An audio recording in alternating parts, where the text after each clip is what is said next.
నియోజకవర్గ శాసనసభ్యులు ముస్తఫా కార్యాలయంలో బాబాసాహెబ్ అంబేద్కర్ జయంతి వేడుకలు ఘనంగా జరిగాయి. ఈ వేడుకల్లో తూర్పు శాసనసభ్యులుగా పోటీ చేస్తున్న ఫాతిమాతో కలిసి చిత్రపటానికి పూలమాల వేసి ఘనమైన నివాళులర్పించారు. ఈ సందర్భంగా వారిరువురు అంబేద్కర్ చేసిన కృషి వల్ల ఎంతో మందికి మేలు జరిగిందన్నారు. అంబేద్కర్ ఆశయాలకు అనుగుణంగా నడుచుకుంటున్నామా ముఖ్యమంత్రిపై కొంతమంది దుర్మార్గులు రాళ్ల దాడి చేయడం హేయమైన చర్య అంటూ మండిపడ్డారు. ఈ కార్యక్రమంలో వైసీపీ నాయకులు జియావుర్ రెహమాన్, ఉస్మాన్, గులాం రసూల్, రవితేజ, పలువురు పార్టీ కార్యకర్తలు తదితరులు పాల్గొన్నారు. 133వ జయంతి వేడుకలు అంబేద్కర్ మరి వేడుకలు చాలా గొప్పగా ఈ రాష్ట్రం కాదు, ఈ నగరం కాదు, భారతదేశం మొత్తం కూడా ఒక పండుగ వాతావరణంలాగా జరుపుకోవటం చాలా ఆనందకరం. ఎందుకంటే ఆయన కుల మతాలకు అతీతంగా అందరికి న్యాయం చేసే విధంగా మరి ఈ రాష్ట్రం కాదు, భారతదేశంలోనే ఈ ప్రపంచం ఉన్నంత వరకు ఆయన జ్ఞాపకం చేసుకుంటాం. ఎందుకంటే ఆ విధంగా రాజ్యాంగాన్ని రాసి అందరికీ న్యాయం, ధర్మం ఉండాలి అనే ఉద్దేశంతో ఆ విధంగా రచించిన అంబేద్కర్ గారిని మరవలేము. అంబేద్కర్ గారి 133 యానివర్సరీ అంటే బర్త్ యానివర్సరీ రోజున ఈరోజు ఆయనకి నివాళులు అర్పించుకుంటున్నాము. ఆయన ఆశయాలు ముందుకు తీసుకెళ్తున్నాము. ఆయన ఎందుకంటే ఈరోజు ఎన్నో సేవా కార్యక్రమాలు చేసుకొని ఆయన జయంతి సందర్భంగా ఆయన నివాళులు అర్పించుకుంటూ గుంటూరు తూర్పులోనే ఎన్నో పలు చోట్ల రక్తదానాలు కానీ లేకపోతే అన్నదానం కానీ లేకపోతే ఎన్నో విధాలుగా, ఎందుకంటే బిఆర్ అంబేద్కర్ గారు ఈరోజు మనం ఈ విధంగా ఉన్నాము అని అంటే రాజ్యాంగం వల్లే. రాజ్యాంగం right for the education, right for the freedom, right for the speech అని ప్రతి ఒక్కటి కూడా అందరికీ సమానం, మన దేశంలోనే అందరం సమానంగానే ఉండాలి చేయాలి అని చెప్పి ఈరోజు రైట్ ఫర్ ద ఈక్వాలిటీ అనే దానికి ప్రతి ఒక్కటికి ఈరోజు నిదర్శనం. మనం ఈరోజు ఇంత చక్కగా అందరం కలిసిమెలిసి ఉన్నాము అని అంటే ఆ రోజు రాజ్యాంగం రాయబట్టే ఈరోజు అందరం సంతోషంగా ఉన్నాం. భావి తరాల కోసం కూడా ప్రతి ఒక్కటి కూడా గుర్తుపెట్టుకొని బిఆర్ అంబేద్కర్ గారి ఆశయాల్ని ముందుకు తీసుకెళ్ళాలి. అదేవిధంగా మన రాష్ట్రంలో మన ప్రియతమైన నాయకుడు వైఎస్ జగన్మోహన్ రెడ్డి గారు అంబేద్కర్ గారి ఆశయాల్ని ముందుకు తీసుకెళ్తున్నారు. ఎందుకనంటే ప్రతి ఒక్కరిని ఎస్సీ, ఎస్టీ, బీసీ, మైనారిటీ ప్రతి ఒక్కళ్ళు సమానమే, మనం అందరం ఒకటే అని చెప్పి ఆయన ఆశయాల్ని ముందుకు తీసుకెళ్తున్నారు.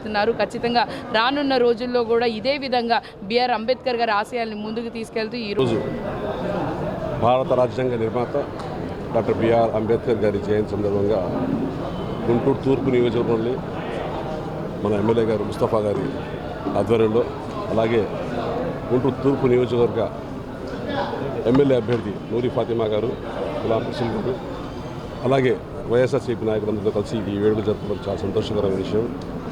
అంబేద్కర్ గారు అందరికీ న్యాయం చేయాలా, అందరూ ఒకటిగా ఉండాలా, ఈ భారతదేశంలో లౌకికంగా బతకాలని చెప్పి ఆ రోజు రాజ్యాంగాన్ని నిర్మించారు. కానీ కొన్ని దుష్ట శక్తులు ఈ రాజ్యాంగాన్ని ఎత్తివేసే విధంగా ముందుకెళ్తున్న తరుణంలో ఆ దుష్ట శక్తులతో చేతులు కలిపినటువంటి పార్టీలు వాళ్ళు రాబోయే కాలంలో ఏ విధంగా స్పందిస్తారో చూడాల్సిన అవసరం ఉంది. జగన్మోహన్ రెడ్డి గారిని ఓడించడానికి మనం ఎంతవరకు వెళ్తామని చెప్పారు. దాన్ని నిన్న నిరూపించగలిగారు వాళ్ళు. ఒక రాళ్ళు తీసినంత మాత్రాన జగన్మోహన్ రెడ్డి ఓడిపోతారని చెప్పడం చాలా దురదృష్టకరమైన ఇదిగా చెప్తున్నాను.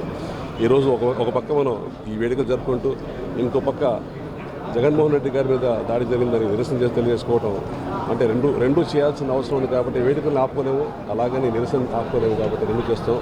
రాబోయే కాలంలో లౌకికవాదంగా ఉన్నటువంటి మన వైఎస్ఆర్సీపీ పార్టీని గెలిపించుకునే విధంగా అందరూ ముందుకెళ్తారని చెప్పి ఆశించి నేను కూడా వైఎస్ఆర్సీపీలో చేయడం జరిగింది. నేను ఒక లౌకికవాదిని. సిఏఏని అమలు చేస్తానన్న తరుణంలో నేను జనసేన పార్టీ రాజీనామా చేశాను.